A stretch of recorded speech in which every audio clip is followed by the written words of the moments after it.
अस्सलाम वालेकुम क्लास। ये हमारा सेकंड लेक्चर है एडवांस माइक्रो इकोनॉमिक्स का। फर्स्ट लेक्चर में जो कि ऑन कैंपस हुआ था उसमें हमने थोड़ी सी रिवीजन की थी कंज्यूमर इक्विलिब्रियम की, कंज्यूमर बिहेवियर की, जिसमें ऑर्डिनल एंड कार्डिनल अप्रोच को रिवाइज थोड़ा सा करवाया था मैंने। तो उसके बाद हम कंपैरेटिव स्टैटिक एनालिसिस स्टार्ट किया था, जिसमें इनकम कंजम्पशन कर्व हमने कर लिया था। तो बेसिकली जो हम ये टॉपिक जो कर रहे हैं, ये टॉपिक है कि हमने हिक्सियन और मार्शेलियन डिमांड फंक्शंस और डिमांड कर्व्स ड्राइव करने हैं थ्रू कंज्यूमर बिहेवियर या थ्रू कंज्यूमर इक्विलिब्रियम। तो उसके लिए ये छोटे कंसेप्ट्स जो हैं, जो हम पहले अंडर ग्रेजुएट्स में पढ़ चुके हैं, ये तमाम कंसेप्ट्स हमारे क्लियर होने चाहिए, इसलिए मैंने थोड़ी सी आपकी रिवीजन करवाई थी। तो उसी पॉइंट से इनकम कंजम्पशन कर्व ड्राइव करने के बाद हमने आगे मूव करना है प्राइस कंजम्पशन कर्व पे। तो वहाँ से आगे स्टार्ट करते हैं।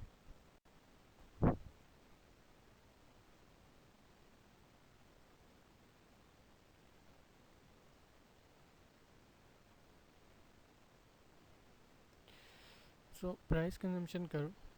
What will be the effect on consumers equilibrium if price of one commodity like X changes while the price of other commodity like Y and income of the consumer remains same? हमारे पास इस model में दो commodities हैं x और Y, और इन x और Y को consumer अपने बजट के अंदर रहते हुए परचेज़ कर सकता है। तो प्राइस कंजम्पशन कर्व में हमने क्या देखना है कि कंज्यूमर के इक्विलिब्रियम पे क्या इफ़ेक्ट पड़ेगा अगर आपकी। ये जो चेंज इन प्राइस है, इसको हम समराइज़ कैसे कर सकते हैं? Income and price of good Y remain same, Y intercept of budget line unchange by change in price of X. दो इंटरसेप्ट बनते हैं आपके बजट लाइन ड्रा जब हम करते हैं, एक वाई इंटरसेप्ट होता है और एक एक्स इंटरसेप्ट होता है। जिस कमोडिटी की प्राइस चेंज नहीं होगी वो इंटरसेप्ट फिक्स रहेगा। जैसे हमने यहाँ पे जूम किया है कि एक्स कमोडिटी की प्राइस चेंज होगी, वाई कमोडिटी की प्राइस चेंज नहीं होगी, तो वाई कमोडिटी का जो इंटरसेप्ट है बजट लाइन के अंदर वो चेंज नहीं होगा। Budget line pivots around Y intercept. अब ये इसकी मूवमेंट, ये पॉविट कैसे होगा? ये pivots inward if rise in price of X. अगर एक्स चीज़ की, एक्स कमोडिटी की प्राइस इंक्रीज़ कर जाती है तो आपकी जो बजट लाइन है वो इनवर्ड मूव कर जाएगी। और अगर आपकी एक्स कमोडिटी की प्राइस जो है वो फॉल कर गई है तो आपकी जो बजट लाइन है वो आउटवर्ड मूव कर जाएगी। तो ये पिवट्स पॉइंट्स होंगे इसके कि कैसे आपकी बजट लाइन जो है वो अपवर्ड, आउटवर्ड और इनवर्ड मूव करेगी। Changes in optimum point located anywhere along new budget line. तो जो न्यू कम्बिनेशन होगा एक्स और वाई का, वो according to indifference curve वो कहीं पे भी न्यू बजट लाइन पे वो लोकेट हो सकता है।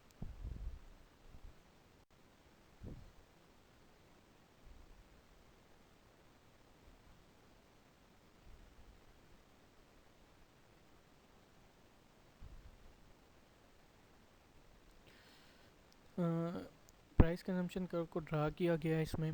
आपके पास अज्यूम हमने किया कि आपकी एक्स कमोडिटी की प्राइस जो है वो 250 डॉलर है, जिस पे आपकी ये डार्क ब्लू लाइन जो कि आपकी बजट लाइन वन है, 1C जिसका नाम हमने दिया है, जिस पे U1 यूटिलिटी वन या इंडिफरेंस कर्व वन ड्रा किया गया है। और इस बजट लाइन पे जहाँ पे इंडिफरेंस कर्व और आपकी बजट लाइन का स्लोप बराबर है, वहाँ पे एक ऑप्टिमम पॉइंट, एक ऑप्टिमम कम्बिनेशन फाइंड हो रहा है, जो कि A1 और C1 यानी कमोडिटी ए की A1 और C1 जो है वो कम्बिनेशन कंज्यूमर कंज्यूम कर रहा है।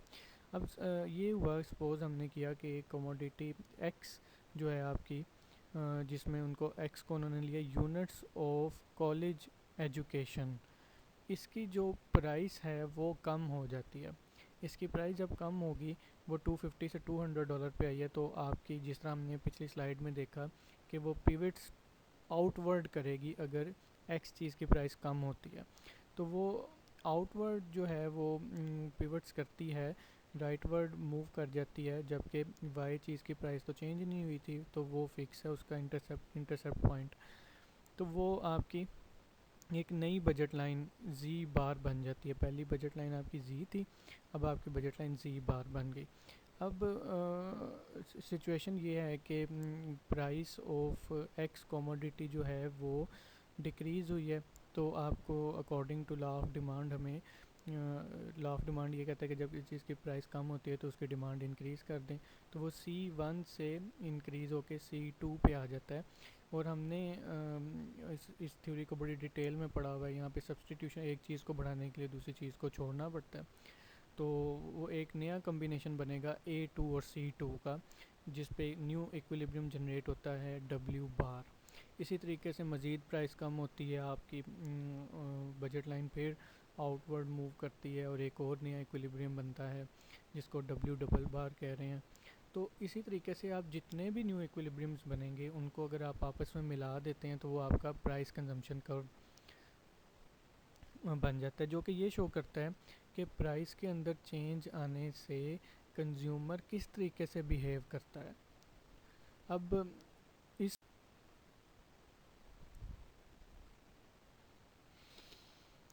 Constructing the demand curve price falls, अगर प्राइस फॉल करती है तो डिमांड कर्व कैसे कंस्ट्रक्ट होगा।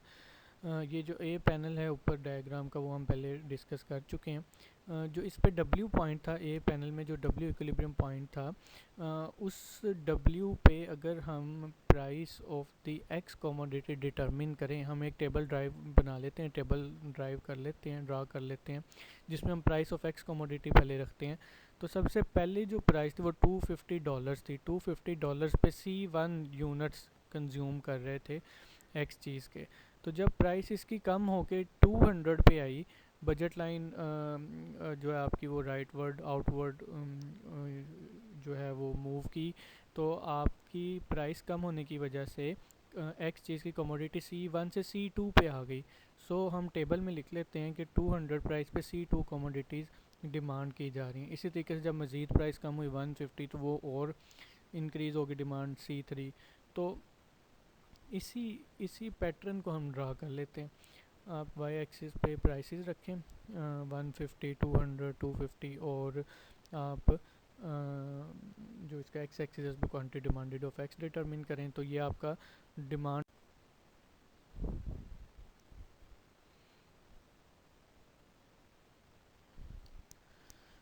अब आगे मूव करते हैं। जब भी प्राइस किसी चीज़ की चेंज होती है तो उस प्राइस के चेंज होने से दो तरह के इफ़ेक्ट्स जनरेट होते हैं, जिसको एक को इनकम इफ़ेक्ट बोलते हैं, दूसरे को सब्सटीट्यूशन इफ़ेक्ट कहते हैं। When the price of a good changes, consumers choose a new bundle. Economists decompose this shift from one bundle to another into two parts: the substitution effect and the income effect. Substitution effect क्या है? Price rises, adjust consumption of goods whose price above marginal value. तो substitution effect के अंदर consumption में adjustment की जाती है according to the marginal values of the commodities और प्राइसेस। जो इनकम, इसको भी हम डिटेल में देखते हैं कि ये कैसे होता है। इनकम इफ़ेक्ट क्या है कि जब भी प्राइस राइज होती है, can no longer afford previous baskets, decrease और increase consumption of normal, if normal goods, अगर नॉर्मल गुड्स होती हैं तो उसकी consumption according to theory demand, according to demand theory increase और डिक्रीज होती है। तो इसको हम डिटेल में देखते हैं कि ये।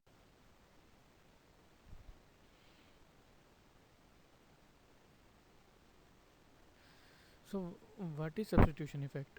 The change in quantity demanded resulting from a change in the relative price of a good and assuming the original level of utility is maintained. ये सब्सटीट्यूशन इफेक्ट है। इसको हम थोड़ा सा डिस्कस करते हैं। जब भी किसी चीज़ की सपोज प्राइस कम होती है, तो प्राइस के कम होने की वजह से एक इफ़ेक्ट ये होता है कि वो जो कंज्यूमर उस चीज़ को ख़रीद रहा था, प्राइस कम होने की वजह से उसकी कुछ इनकम सेव होने लग जाती है। तो इसको हम कहते हैं कि जब वो जो उसकी इनकम सेव हो रही है वो उसका रियल इनकम इंक्रीज़ हो गई है, वो इसी इनकम को किसी और जगह पे भी कंज्यूम कर सकता है। तो अगर हम इसको इन्वर्स लेते हैं कि अगर किसी चीज़ की प्राइस बढ़ जाती है तो उसको उसका रियल इनकम जो इफ़ेक्ट है वो नेगेटिव हो जाता है, मतलब उसको उसकी रियल इनकम कम हो जाती है। तो जब आप प्राइस के चेंज होने की वजह से कंज्यूमर की रियल इनकम इफ़ेक्ट को, रियल इनकम के अंदर चेंज आने को कांस्टेंट कर देते हैं, तो आप क्या करते हैं, आप अपनी प्रीवियस यूटिलिटी को मेंटेन करते हैं। ओरिजिनल लेवल जो होता है, जो पहले वाला आपका था before the changing of the price पे जो आप यूटिलिटी गेन कर रहे थे उसको मेंटेन करते हैं अगर आप उसको कांस्टेंट कर देते हैं इनकम इफ़ेक्ट को। इसको हम इस तरीके से भी सब्स्टिट्यूशन इफेक्ट को डिफाइन कर सकते हैं कि what will be the effect on consumers equilibrium if price of X falls and consumer increases the purchase of commodity X but it is assumed that there is no increase in his real income and he remains on the same indifference curve। तो जब real income में ही नहीं increase होगा तो वो higher budget line पे shift नहीं हो सकेगा, क्योंकि बजट लाइन जो है वो इनकम से डिटरमिन हो रही है। जब इनकम नहीं इंक्रीज़ होगी, रियल इनकम नहीं बढ़ेगी, तो हायर बजट लाइन को नहीं पहुंच सकता, और हायर बजट लाइन के ऊपर जो इन डिफरेंस का फॉल कर रहे हैं, जो हाई यूटिलिटी को उसकी को बता रहे हैं, वो वहाँ उसको भी नहीं अचीव कर सकता। सो सब्स्टिट्यूशन इफ़ेक्ट क्या है कि जब आप अपनी इनकम इफ़ेक्ट को पॉजिटिव कांस्टेंट रख देते हैं तो आपका सब्स्टिट्यूशन इफ़ेक्ट जो है वो जनरेट होता है। अच्छा, substitution effect are always the opposite of the price change. Opposite से मुराद ये है कि अगर आपकी प्राइस कम हो रही है तो सब्स्टिट्यूशन इफ़ेक्ट उसके ऑपोजिट होगा कि वो बढ़ेगा, वो पॉजिटिव होगा। और अगर आपकी प्राइस जो है वो बढ़ रही है तो ये वापसी दूसरी तरफ को नेगेटिव की तरफ आएगा। तो ऑपोजिट डायरेक्शन में प्राइस के ये चलता है substitution effect. So income fact क्या है? इनकम फैक्ट हम अभी डिस्कस कर चुके हैं सब्स्टिट्यूशन इफेक्ट के अंदर ही। The effect on the quantity demanded that results from the change in the purchasing power of a given income when the price of a good changes. ये वही बात है कि अगर कोई चीज़ सस्ती हो जाती है तो लाइक अगर एक बंदा है उसकी इनकम 1000 रुपये है।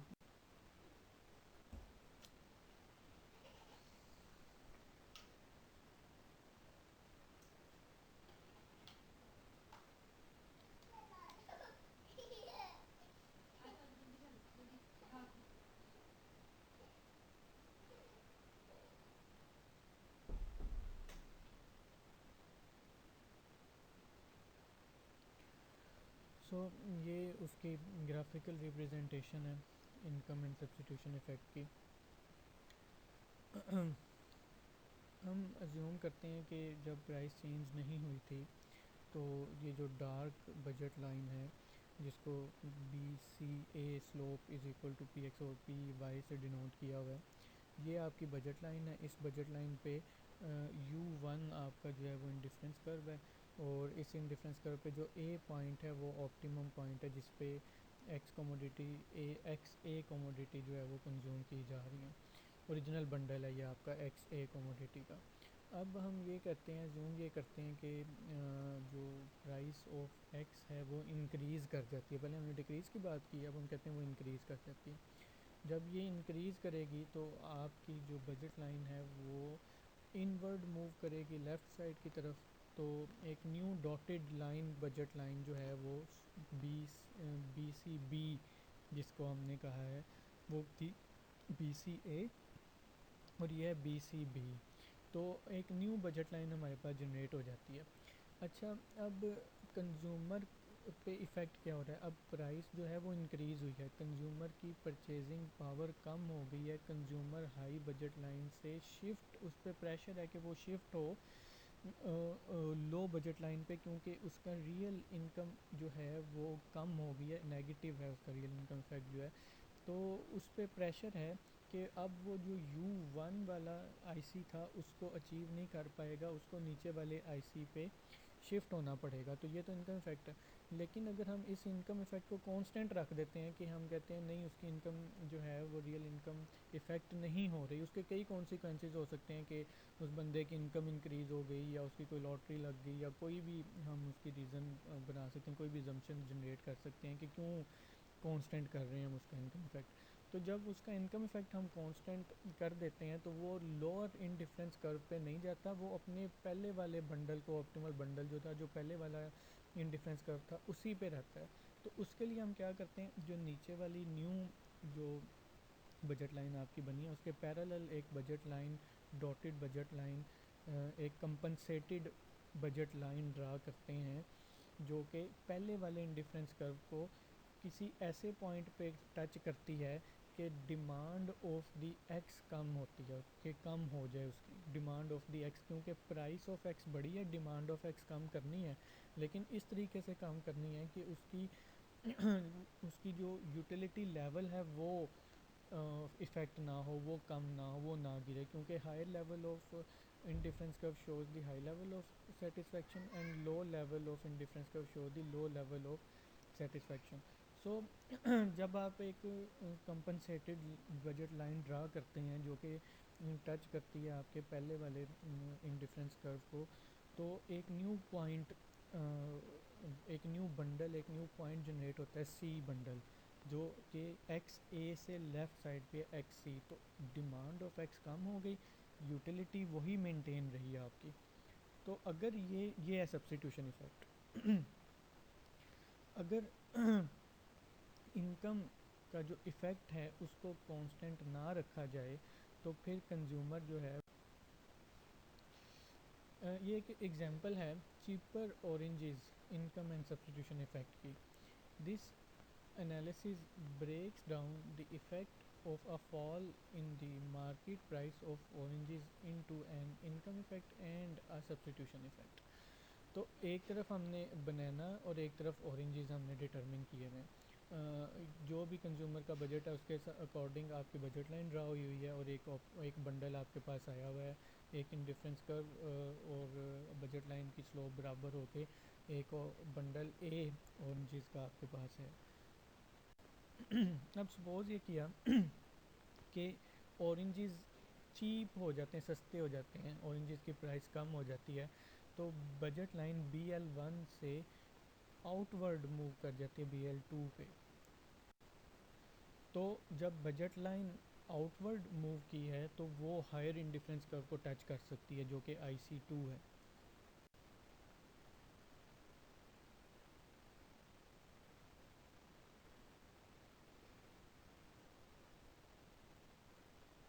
अब इस IC2 पे एक नया बंडल बनेगा।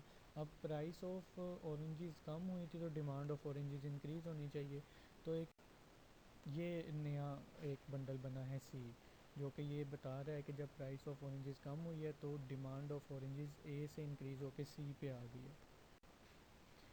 Cheaper oranges leads to an expansion of demand. How much is due to oranges now relatively cheaper than bananas. Real income has increased with price fall. जब प्राइस ऑफ ऑरेंजेस कम हुई है तो consumer की real income में इजाफा हुआ है। Real income में इजाफा होने की वजह से वो हायर इंडिफरेंस कर्व को टच किया पे शिफ्ट हो चुका है, हो सका है, क्योंकि वो नई बजट लाइन पे चला गया।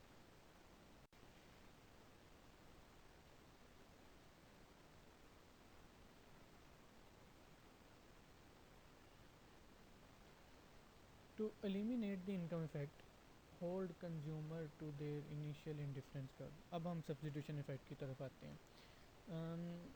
अब हम इनकम इफ़ेक्ट को कांस्टेंट कर देते हैं। जब आप इनकम इफ़ेक्ट को कांस्टेंट कर देंगे तो कंज्यूमर हाई बजट लाइन पे या न्यू बजट लाइन पे शिफ्ट नहीं हो सकेगा। जब वहाँ पे शिफ्ट नहीं हो सकेगा वो हायर इंडिफरेंस कर्व को भी अचीव नहीं कर सकता। यानी कि अब सिचुएशन ये है कि उसको जब रियल इनकम इफ़ेक्ट को कांस्टेंट कर दिया तो वो उसी इंडिफरेंस कर्व पे रहते हुए लॉ ऑफ डिमांड को भी फॉलो करेगा, यानी उसी इंडिफरेंस कर्व पे रहते हुए प्राइस ऑफ दी ऑरेंजेस कम हुई या डिमांड ऑफ दी ऑरेंजेस बढ़ेगी। अब इस पॉइंट को जो है वो ड्रा करने के लिए एक पैरेलल लाइन ड्रा की गई है न्यू बजट लाइन के।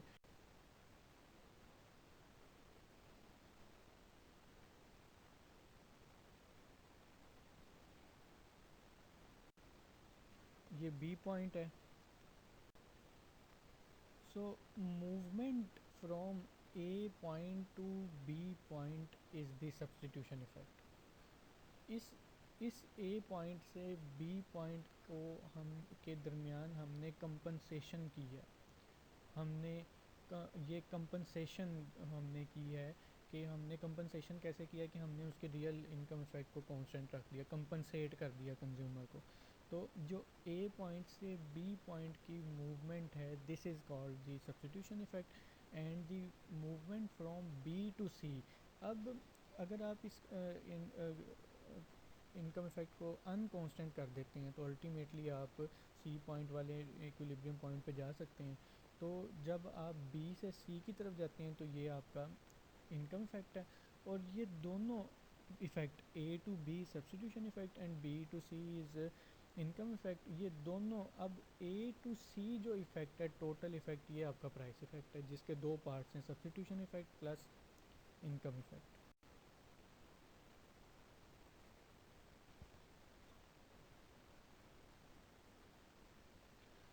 सो ये समरी है सारी। सब्स्टिट्यूशन इफ़ेक्ट क्या है, from point A to B. Income effect क्या है, from point B to C. और इन दोनों का जो कम्बिनेशन है from A to C is the total price effect. So total price effect जो है दो पार्ट हैं, substitution effect plus income effect. अब ये सारी चीज़ हमें समझ आ गई है कि इनकम इफ़ेक्ट क्या होता है, सब्स्टिट्यूशन इफ़ेक्ट क्या होता है प्राइस फॉल का। अब हम इन सब्स्टिट्यूशन इफ़ेक्ट और इनकम इफ़ेक्ट की मदद से हम अपने हिक्सियन डिमांड फंक्शन और मार्शेलियन डिमांड फंक्शन को ड्राइव करेंगे। इसको ड्राइव करने से पहले थोड़ी सी समरी हम यहाँ से इसकी निकाल लेते हैं कि जब आप इनकम इफ़ेक्ट को कांस्टेंट कर देते हैं, जब आप अपने इनकम इफ़ेक्ट को कांस्टेंट कर देते हैं तो आपका सब्स्टिट्यूशन इफ़ेक्ट जनरेट होता है। उस सब्स्टिट्यूशन इफ़ेक्ट को और भी हमने एक वर्ड नाम दिया था कि हमने कंपनसेट किया है कंज्यूमर को।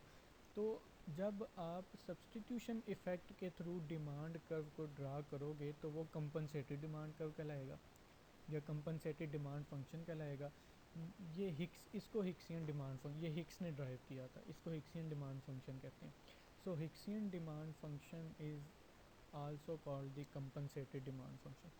अगर कंज्यूमर की ये कंपनसेशन ख़त्म कर दी जाए तो कंज्यूमर की जो डिमांड है वो पॉइंट ए से पॉइंट सी पे जा रही है, पहले पॉइंट ए से पॉइंट बी पे जा रही थी डिमांड, अब पॉइंट ए से पॉइंट सी पे जा रही है। अब ये जो ए से सी पे जो उसकी डिमांड, सॉरी बी से सी पे जो उसकी डिमांड मूव कर रही है, ये अनकम्पनसेटेड है, अनकम्पनसेटेड, यहाँ पे कोई कंपनसेशन नहीं हुई।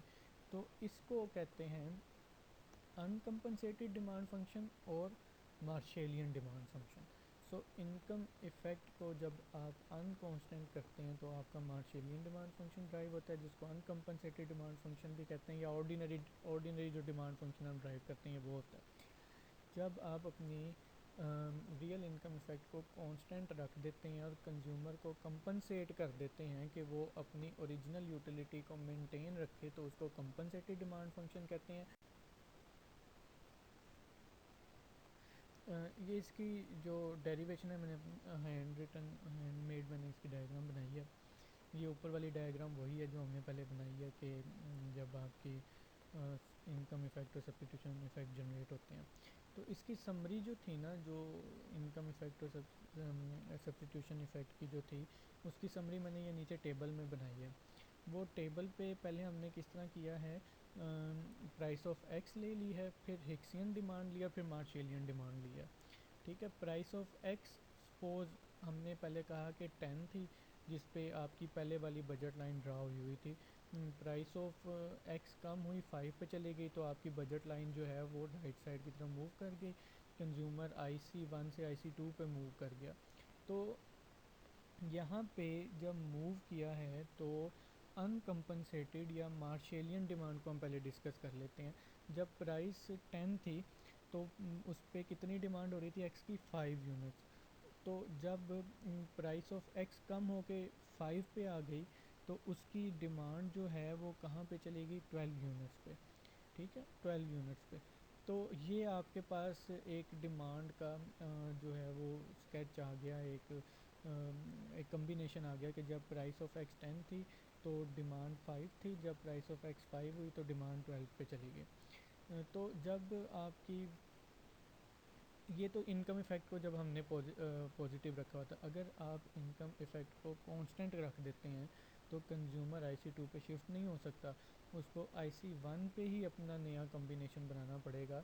उसके लिए एक न्यू पैरेलल लाइन ड्रा की गई, ब्लैक जो लाइन है जो कि न्यू बजट लाइन के पैरेलल है, जिस पे बी पॉइंट एक नया ऑप्टिमम पॉइंट बना है, जिस पे 8 यूनिट्स एक्स के कंज्यूम हो रहे हैं। तो अब सब्सटीट्यूशन इफ़ेक्ट को जब हम कंसीडर करते हैं from point A to B, तो ये कंपनसेटेड है, और कंपनसेशन हिक्स ने इंट्रोड्यूस करवाई थी। तो इस पे अब ये हिसाब है कि 10 यूनिट्स जब 10 रुपीज़ पर यूनिट प्राइस थी, तो उस पर 5 यूनिट्स एक्स की डिमांड हो रही थी।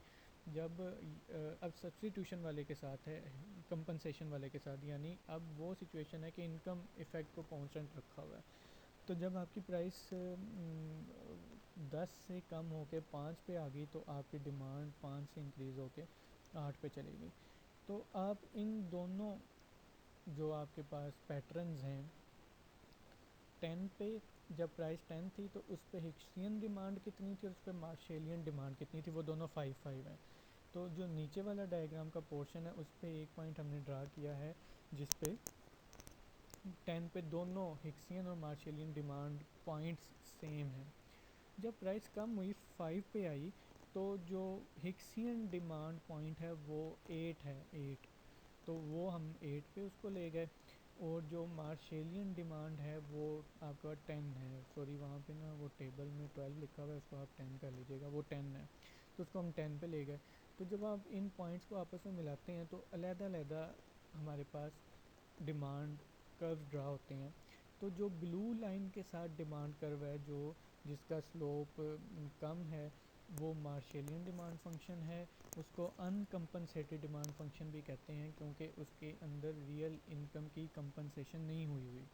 ठीक है, रियल इनकम जितनी भी इंक्रीज़ होगी, बढ़ेगी, कम होगी, वो उतनी थी, उसको उसको कांस्टेंट नहीं रखा हुआ। तो जो ब्लैक कलर के अंदर आपका डिमांड कर्व है, वो जो है वो मोर स्लोपी है, जो हिक्स ने बनाया है, जिसमें कंपनसेशन हुई है। और वो कंपनसेशन क्या है कि आपकी रियल इनकम इफेक्ट को कांस्टेंट रखा गया है। तो ये दो अलग-अलग हिक्सियन डिमांड फंक्शन और मार्शेलियन डिमांड फंक्शन हमने, सॉरी फंक्शन नहीं, curves, Hicksian demand curve and Marshallian demand curves हमने ड्रा कर लिए। नेक्स्ट क्लास में हम क्या करेंगे, ये तो हमने इसकी थ्योरी पढ़ी है, इसके डायग्राम कैसे बनती है, इसके पीछे बेस क्या है, सारी कौन कौन से कंसेप्ट यूज़ हुए हैं। नेक्स्ट क्लास के अंदर हम इसी चीज़ को, हिक्सियन और मार्शेलियन डिमांड कर्व्स को, इनके फंक्शंस ड्राइव करेंगे मैथमेटिकली। सो नेक्स्ट क्लास में मैथमेटिकल डेरिवेशन होगी हिक्सियन और मार्शेलियन।